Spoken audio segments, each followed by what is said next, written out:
Well, welcome back, everyone. I'm Melinda Salento, the CEO of the Committee for Economic Development of Australia. What an interesting morning we've already had, jam-packed, full of conversation and big ideas, I have to say. This is the wrap-up session, if you like, where we're going to call on the insights of our expert panellists to talk a little bit about what we've heard today, their thoughts on that, and some of the issues that perhaps we might pick up tomorrow. I'm joined today by Andrew Charlton, the Director of Alpha Beta, Sue Lin Ong, who is the Chief Economist and Senior Relationship Manager for RBC Capital Markets, and Dr. Gordon de Brouwer, PSM, who is, of course, one of our fantastic CEDA board directors. Welcome, everyone. So let's start from the top. We kicked off this morning with the Prime Minister making some big announcements on infrastructure and deregulation, as well as talking a bit about responsible fiscal policy, reform of essential services, but keeping an eye on how much we spend. It was a pretty full speech, I have to say. Perhaps I might start with you, Sue Lin, just in terms of your thoughts about the infrastructure announcements, how important they are to the economy, but also, you know, what you think the fiscal scenario and the debt position looks like from here on in. Sure. Thanks, Melinda. I think that the Prime Minister's announcements on the infrastructure front were welcomed, and they will be an important part of the recovery process as we come out of this. Infrastructure, I think, ticks a number of boxes for both from both a political perspective as well as economic. So it will help, I think, create a substantial number of jobs, and I think there's no doubt the labour market is absolute priority, particularly over the next 6 months. So we know infrastructure and construction, very labour intensive, a key employer. It also helps, I think, from the supply side for the economy to lift potential growth and capacity. And so I think from a longer term perspective, it also ticks a number of boxes. And so it is a welcome part, I think, of the overall strategy going forward, and helps in terms of fiscal policy continuing to lend support to the economy. And we're very much of the view as we come out the other side that there will still need to be underlying fiscal stimulus to get us through. I think from a debt and budget positioning, Australia is very fortunate. We have the capacity to be able to continue to lend support and continue, I think, to build that into our budget numbers. And so there's no doubt the budgetary position has deteriorated substantially. If we lend a bit more support on both the infrastructure front and potentially other measures, we will see substantial further deterioration of the deficit. We're looking for a deficit this fiscal year probably of close to 90 billion and larger next year around the 120 billion mark. So these are historically large numbers. They will demand a very large borrowing program and issuance of debt. But I think it's important to put it into perspective. We have the scope to do that. By international standards, our debt levels are quite low at about 40% of GDP. And even if they rise, they will be about half the OECD average. Interest rates are extraordinarily low. You can borrow 10-year money for about 1%. And we know as well that the demand for Australian bonds remains very high, particularly from the offshore investor base. So I think we have the scope to undertake that infrastructure spending. I think it's key for long-term potential capacity. And I think that we are in a fortunate position from a budgetary positioning and debt perspective that we have scope to issue that debt, and there is strong demand for that debt, and that places us, I think, in quite a fortunate position, particularly when we look at some of our other OECD counterparts. Thanks, Sue Lin. I think the Prime Minister was doing a pretty big job this morning selling the importance of this spending in terms of rebuilding growth, but with a view to the long term and doing things that enhance the productive capacity. He highlighted, of course, the pickup that we've already seen in consumer sentiment, and I think is pushing these measures as well in terms of boosting business confidence. Gordon, I'm going to go to you now. One of the other things that the Prime Minister spoke to was deregulation, but specifically of some of the environmental regulations, and talked about reviews of the EPBC Act. We know that, for some businesses, there's been a long-standing issue, the complexity of environmental regulations and the delays and time it takes to get through state and federal. I'm just interested in what your perspectives on that. How big an issue is this, and how important do you think these changes might be? Yes, thanks, Melinda. It's an important issue. It's one that's been around for a while. This will be the third time this decade that a streamlined process for both assessments and approvals for environment decisions under the EPBC Act is on the table. It was under the PM Gillard and under PM Abbott. So it's potentially very significant in terms of cost savings. It's the streamlining of assessments is done between the Commonwealth and states, and that's itself very significant in providing a cost savings. The real issue is the political one, or the difficult one, the contentious one has been around streamlining of approval decisions. And I think there's a sense for some that you couldn't really trust the states because they're so close to development. You couldn't really trust the states to have a single decision making with the Commonwealth. I think, frankly, there are ways to deal with that risk. And that's really comes down from very clear governance and ultimately rights of Commonwealth activity and sort of involvement in decisions if they don't meet the standards that are required.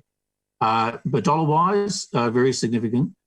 The thing also is the opportunity it is to focus much more on how do you work with companies to secure environmental outcomes other than specify a whole range of conditions that may or may not help you meet an environmental outcome, which is, for example, around a threatened species, but to focus very much more specifically on how does the firm manage that risk, how are they responsible for it and accountable for it, so that can lead to an improvement. I would say one of the things I've seen with the conditioning process that's done by states and the Commonwealth, at various times in the past, there's been a competition for the number of conditions. So if the state has X conditions, then the Commonwealth has to have more. So that's really inefficient. Ultimately, this one, it's a decision that has to go to the Senate. And so it's really a matter of how does the government then get those numbers in the Senate. That's what killed it last time under PM Abbott. It is noteworthy that the PM's using a different language. He's using a single touch environmental approvals process, not the one-stop shop. So the language has changed a bit, but it's big, Melinda.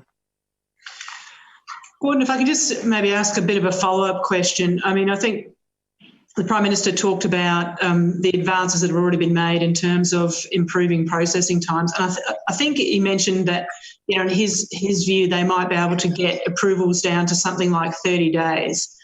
How would you respond to that in the sense of, I'm sure some people in the community are looking at that thinking this is cutting corners. Do you think that sort of process is capable to be achieved in 30 days, or have I sort of misinterpreted something on the way through here?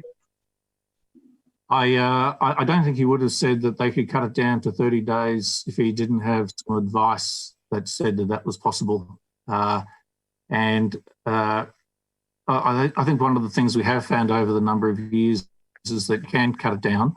It also comes to some of the preparatory work that you do beforehand, and for also some of the use of risk-based approaches. So if you're going to determine a whole lot of conditions to make an approval, as opposed to focusing on how does the firm deliver and be held accountable for specific environmental outcomes, then that's also a way of shortening those times.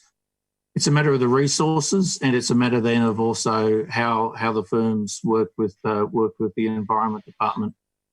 But there's been a lot of expertise built up in this and in that. But I go back to it, Melinda, he wouldn't be saying it if he didn't think, if he didn't have advice that it was possible. Yeah, thanks, Gordon. Andrew, I'm going to call you into this conversation now. The Prime Minister spoke a lot about people working together, different levels of government, business, community. The opposition leader, Anthony Albanese, likewise talked about it, obviously talking about the role that the Labor Party's played in supporting important fiscal measures that have been put forward. And then we had the state treasurers, state and territory treasurers who are talking as well. I mean, anyone who's been to or watched a State of the Nation forum before has probably seen the Victorian and New South Wales treasurers. Often they look like they agree more than they disagree. So it looks like everyone's sort of in the same tent at the moment, but we know that, well, I guess we expect that maybe there's going to be some fractures along the road at some point. You've obviously had a lot of experience dealing with decision-making in a crisis. What do you think this mood of cooperation is going to look like? How do you think National Cabinet might function in the months and years ahead?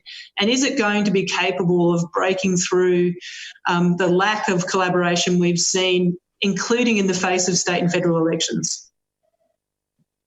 Yeah, thanks, Melinda. There's no question that the National Cabinet has performed well in this crisis. And on the basis of that performance, the government has taken the decision to extend its life. And I think on the surface of it, that seems like a good idea. But the critical question here is, did the National Cabinet perform well because it is a fundamentally superior organising body to COAG, or did it perform well because of the context of the crisis? And that crisis context delivered urgency. It caused people to put politics aside. It removed fiscal constraints. And, you know, for me, the answer to that question is probably a fair bit of the second one, that the success of the forum was context dependent. And so, you know, when I listened today to the state premiers and they had a fascinating discussion about what was wrong with COAG and how to improve it, you know, they listed the problems of COAG as being politics, bureaucracy, short election cycles. Well, it's not clear to me that National Cabinet will do a huge amount to fix all of those problems. If we want a better federation and a better decision-making forum for federation, it won't come from renaming the forum and switching the meetings to Zoom. It will come from doing the hard work of fixing those forums, the hard work of dealing with overlapping responsibilities between states and the Commonwealth in education, health, and so many other areas, addressing the persistent problem of vertical fiscal imbalance, which creates such issues in negotiating funding agreements between the state and the Commonwealth. And it will involve generating consensus on the problems that we're trying to solve. I think those are the big challenges, and the success of the National Cabinet is probably due to the conditions of the crisis. And when we've had new forums before in the past, new national forums, like the SPBC committee of cabinet that was set up during the GFC, or at the international level, the G20, often those forums work really well in the crisis and everyone is thrilled with their performance, and they take them outside a crisis environment and they find that they're actually not fit for purpose. So for me, the key question is making sure that we deal with the underlying problems in the Federation and letting the forum follow from that. Thanks, Andrew. Can I ask you a follow-up question? And I'm going to put you on the spot a little bit here. You know, you did, as a political advisor, live through a period of crisis yourself. What do you think? And you know, decisions have to get made. They have to get made quickly. But then, at some point in time, you've got to move to a more normal world and revert to the sort of more normal processes around policy decision making. What do you think are the traps there or the challenges there in actually making that transition? And particularly at the moment, it just feels like the pace of change around this pandemic is quite rapid, and it feels even, you know, at least as fast as what we were experiencing during the GFC. Yeah, I think it is a real challenge. I mean, you know, Gordon will remember the decision-making environment from the global financial crisis, a very concentrated decision-making forum, meeting with extremely high frequency, making very quick decisions without lots of the constraints that are normally imposed upon government processes. And that type of decision making was appropriate in the crisis. And the government in this crisis has set up decision making forums with similar capabilities and characteristics.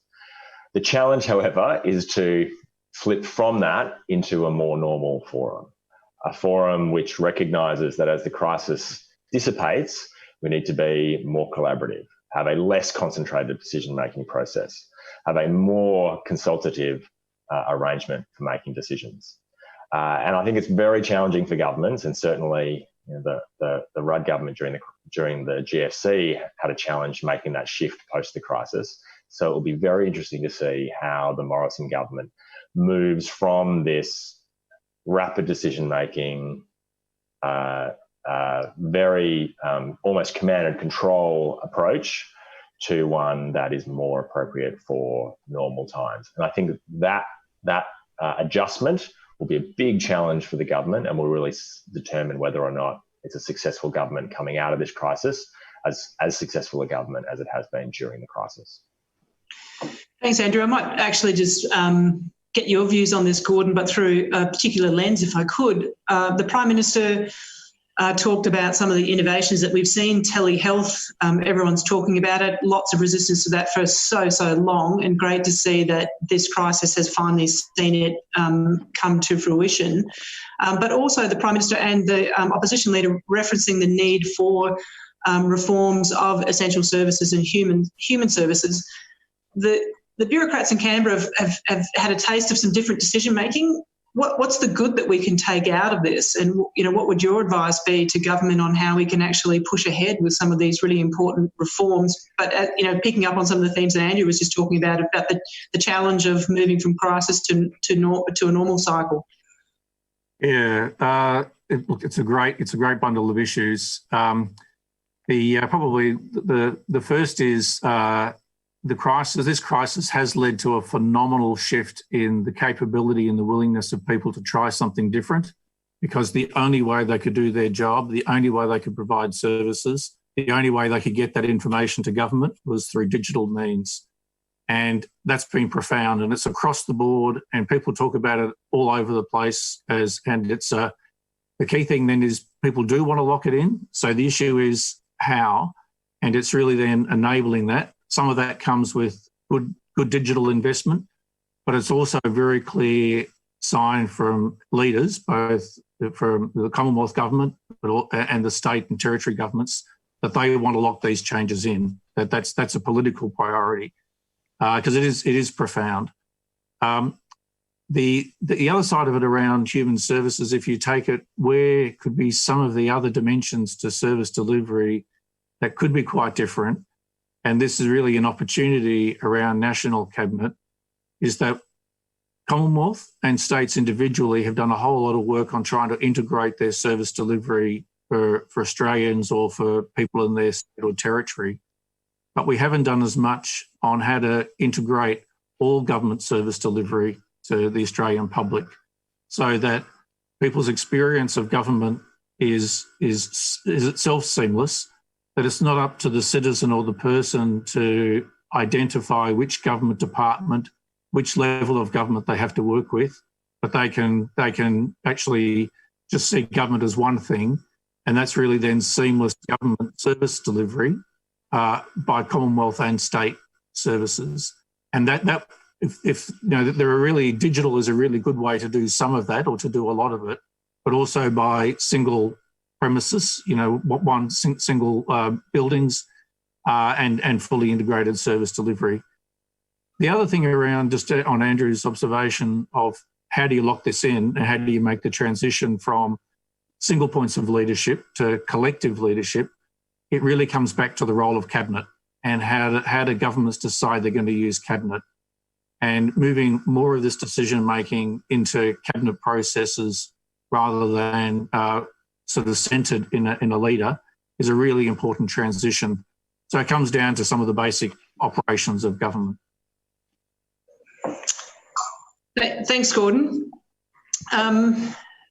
So Lynn, I'm going to bundle up a bunch of questions.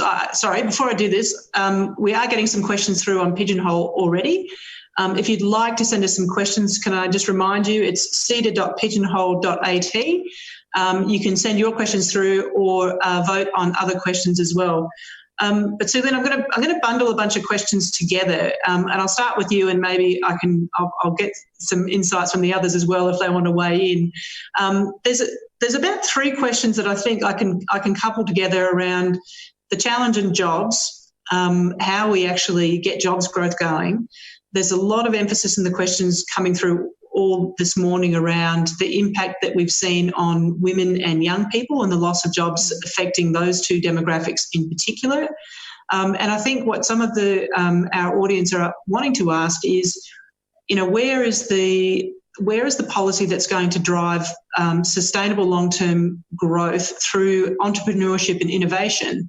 And so there's some questions around, why aren't we thinking about access to capital, the right ecosystems? So a lot in that, but maybe just your reflections on what the jobs outlook is. Is there scope to be being more ambitious around an agenda that's going to support access to capital and entrepreneurship?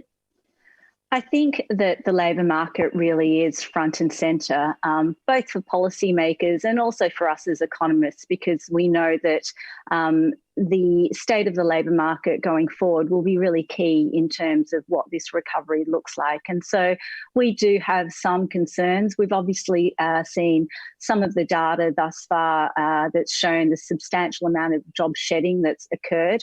I think the positive is that probably maximum job shedding is behind us.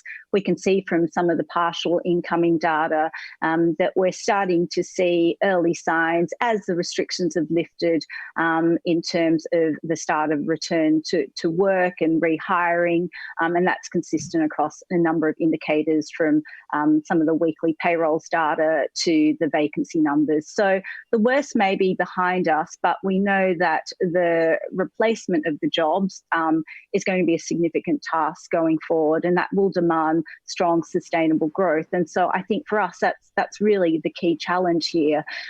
It'll be important, clearly, in terms of consumption, in terms of confidence, and in terms of overall expenditure. And I think what will be key when we look forward is, what do households and consumers, what's their behaviour like as we come out the other side? We're already starting to see some early signs of precautionary saving. We know households in Australia are among the most indebted. We know that buffers are quite low. So the labour market is really key, and I think that is really the focus going forward. Any policy measures that are announced really will have that front and centre. And so whether it is the focus on infrastructure, whether it's other targeted assistance to certain industries, whether there's any kind of potential changes and extension of JobKeeper, that will all be important, I think, in the recovery period. Our concern really is that unemployment stays elevated for some period of time. So we think the unemployment rate will still be close to 8% by the end of this year and probably 7% by the end of next year. So there will be jobs that are permanently lost.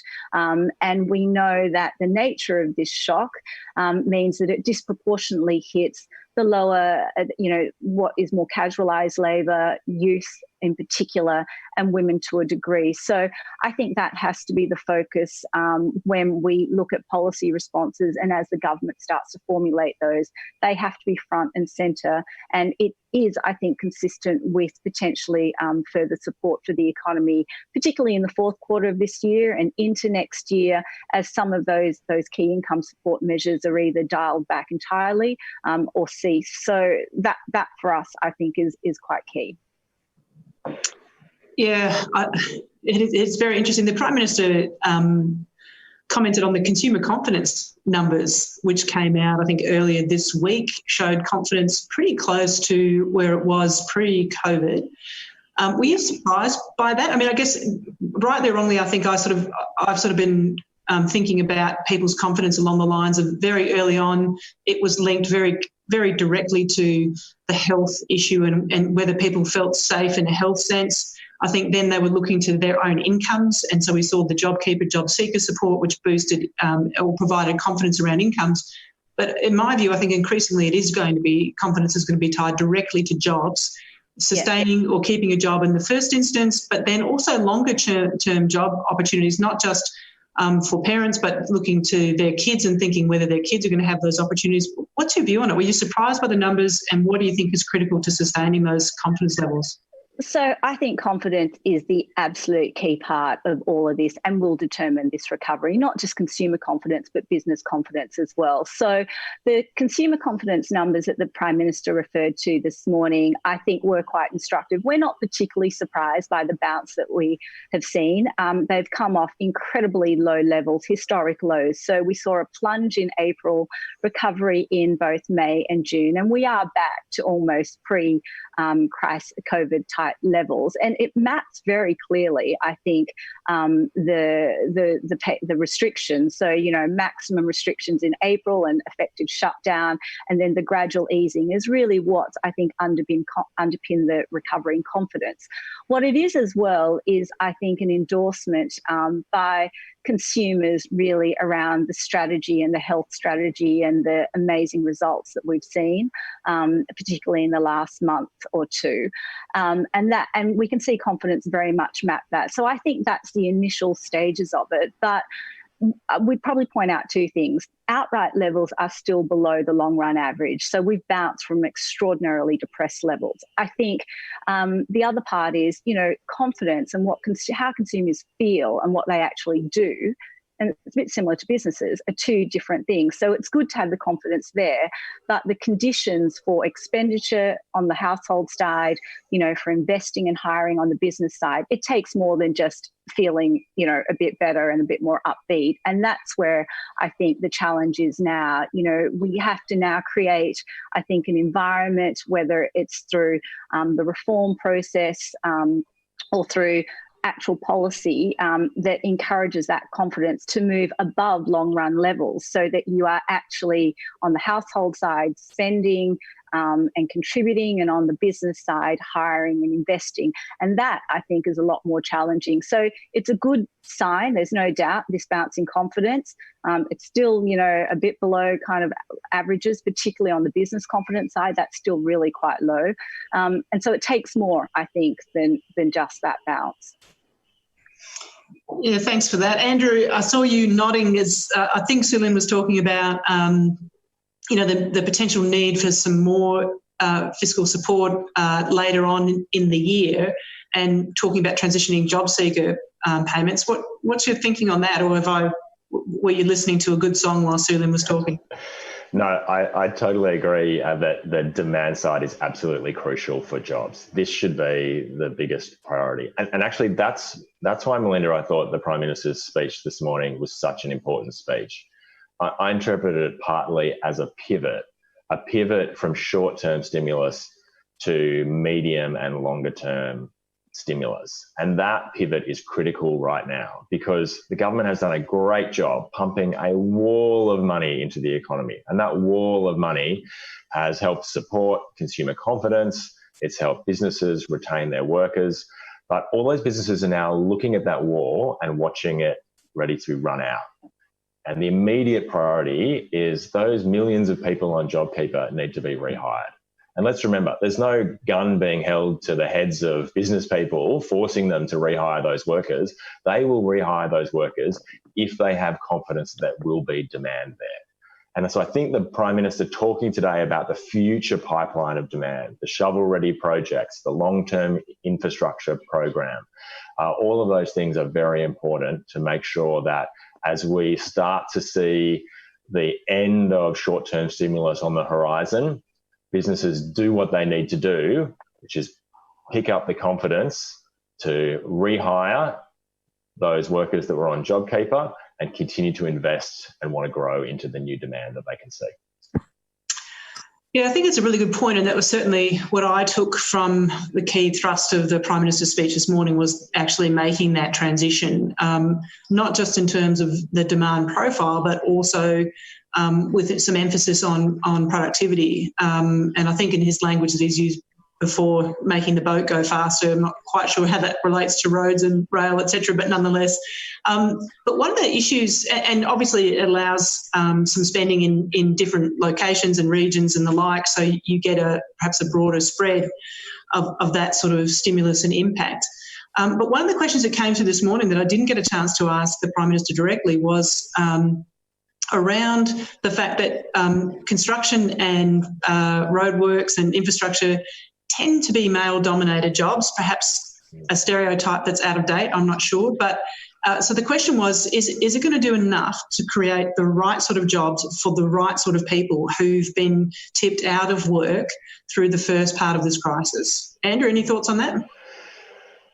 Yes. Well, look, there's no question that young people and women have borne the brunt of the unemployment impacts of this crisis. And there's no single reason for that. But one of the primary reasons is that businesses have let go of casual workers at a much greater rate than other workers.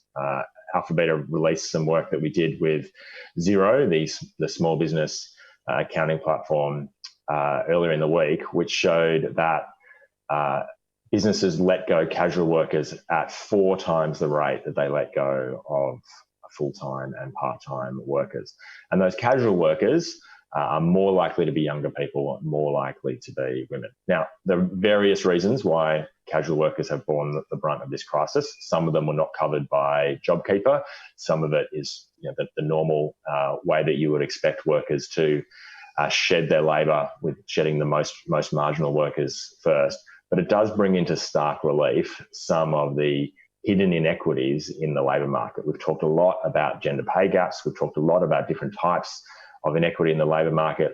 But this one about the security of tenure, the marginalisation of some workers really comes to the fore in this type of crisis, when those workers are not only the first to be released from businesses, but also in this crisis, the least likely to get support.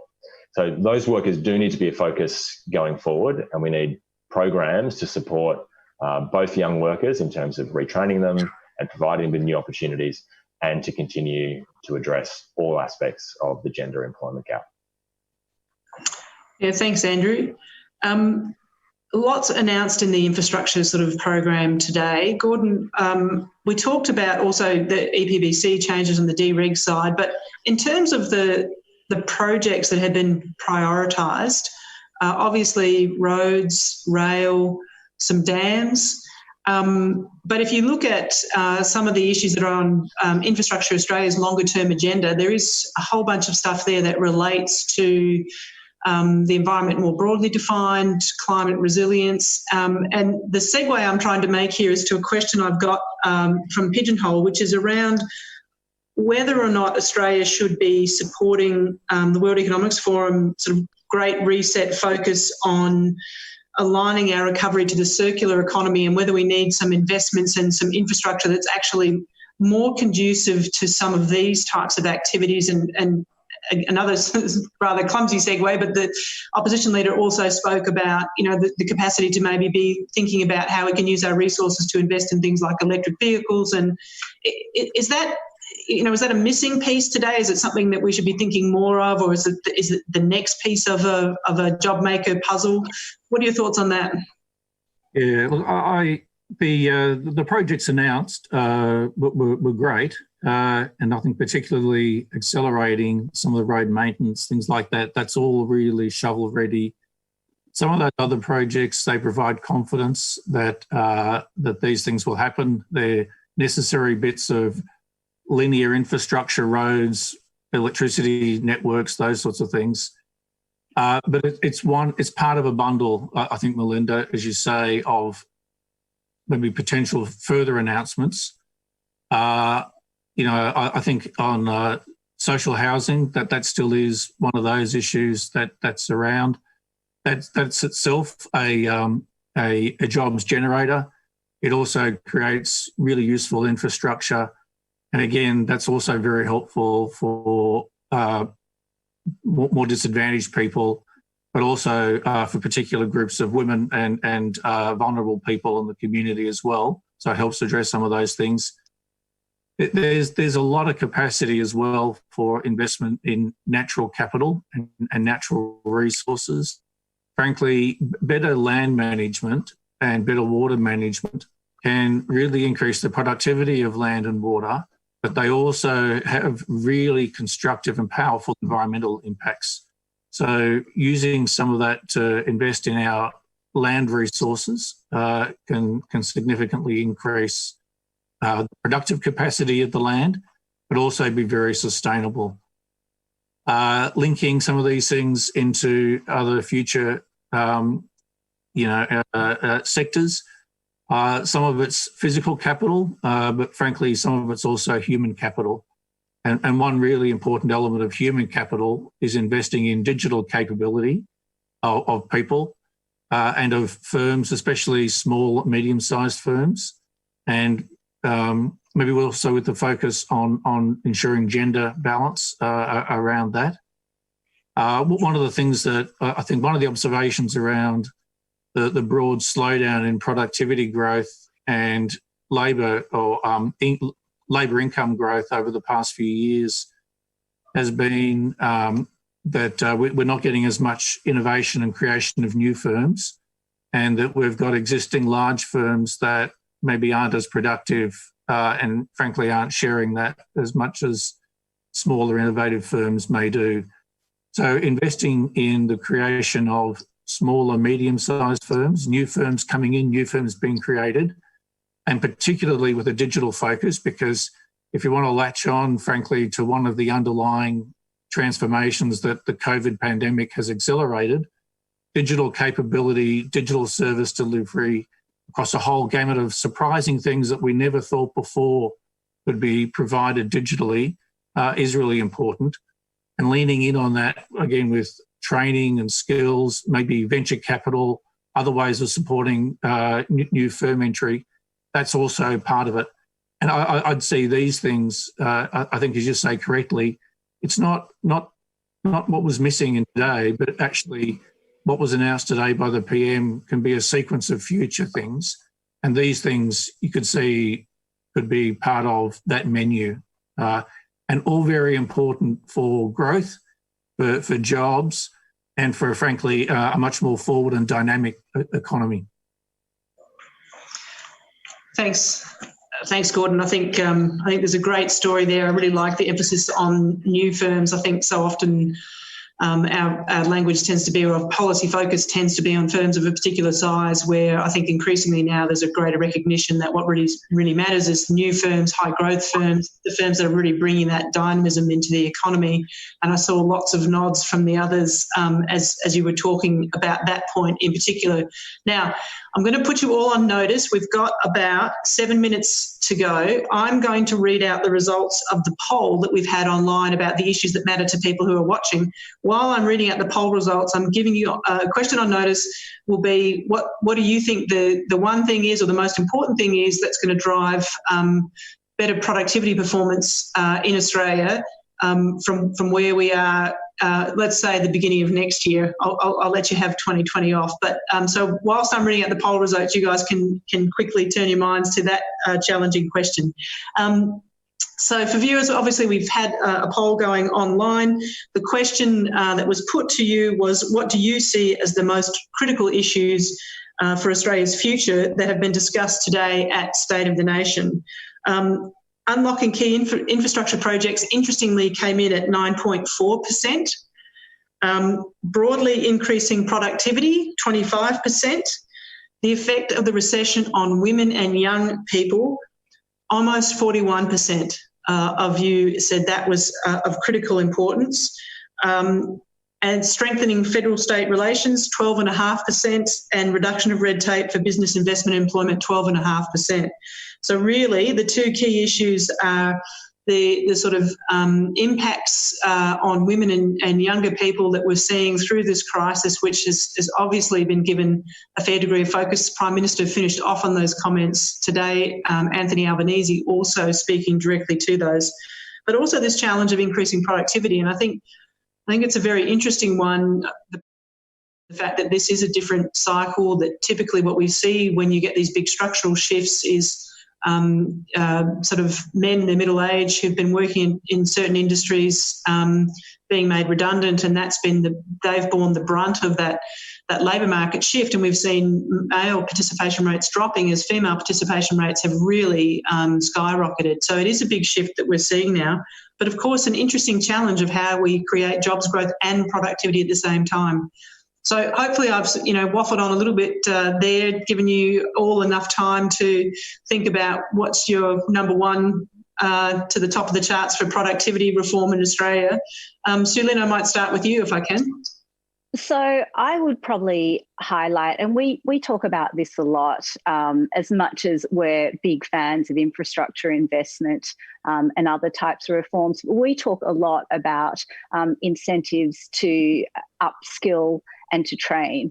And I think that investment in human capital is often below the radar, and yet it's so important. You know, we talk a lot about capital expenditure and hard infrastructure spending, roads, rail, and the whole lot, and it's key, but it's really the human capital that we think is significantly important. And particularly when you look at those two key issues that you raise, or that the poll has raised, I think it goes to the heart of those issues as well. And so we were particularly pleased to see the skills package announced from the PM late May, the ongoing review of skills and development. But it's really, I think, around incentives to for employers to upskill, to take on young pipeline talent, to invest in their human capital. And for us, that really is front and centre. It will go a long way over the medium term in lifting productive potential and productivity. And I think it's really key for the nation. There's a lot that can be done on that front. Thanks, Sue Lynn. Gordon? Yeah, thanks. I would go back to digital and the skills and that grasping of the opportunities of digital now and making sure that the legal arrangements that underpin it, but also the knowledge and the willingness to have a go and try, and that's broadly accessible. And maybe also, as I say, with the focus on young people and women as well on that issue. But it's how do you really ride this change that COVID has brought around digitisation, being able to work from home, work much more flexibly, but also then provide services in a completely different way than we anticipated before. So that to my mind is one of the big thing. Yeah, thanks, Gordon. Last cab off the rank, Andrew.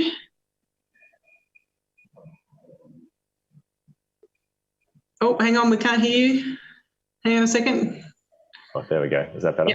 Yep, thanks.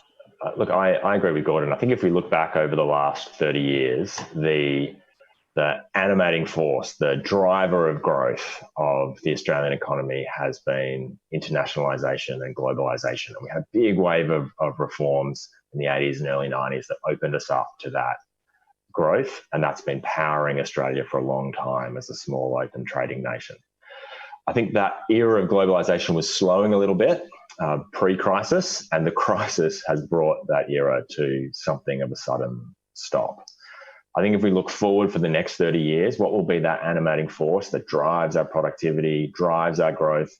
I think it will be digitisation, the movement of the economy online, the digitisation of even traditional industries, the growth of global platforms, the increase in digital exports. And so Australia's productivity and growth challenge now for the long term is setting up our economy to take advantage of that future global opportunity. And that's where I think we have a real responsibility right now in the context of the types of investment we're making, in the context of low interest rates, in the context of building infrastructure and skills and all the things that have been talked about today, to wrap them together into a big program to set Australia up. Yeah, thanks. Thanks, Andrew. I'm going to, of course, squib this because I can say I like all three answers, but I'll do so in this way, which is to say I absolutely firmly believe digital and data and how we make use of those things is really going to be a huge driver of future productivity. And if we're going to make the most of that, I can segue back to Sue Lynn's point that we're going to need the right skills and training to enable people to make the most of that. Andrew, I can put a bit of a plug in for the work that you did for ISA around the importance of non-R&D and intangible investments as well. So if people haven't had a look at that, Alpha Beta's got some great work out on that really important point around the importance of R&D, but also non-R&D, particularly for small and medium-sized firms, and how important that is to lifting their productivity and actually jobs growth. They are the most successful across all of those fronts. Can I take this opportunity to thank all three of you for being a part of this conversation? It has been, I think, a really engaging and interesting conversation, but also an interesting morning for us with lots to digest and consider. I hope you've enjoyed it, our viewers, and had the afternoon to think about all of the insights that you've heard this morning, and look forward to having you join us again tomorrow as we resume State of the Nation. Thanks very much and have a good afternoon.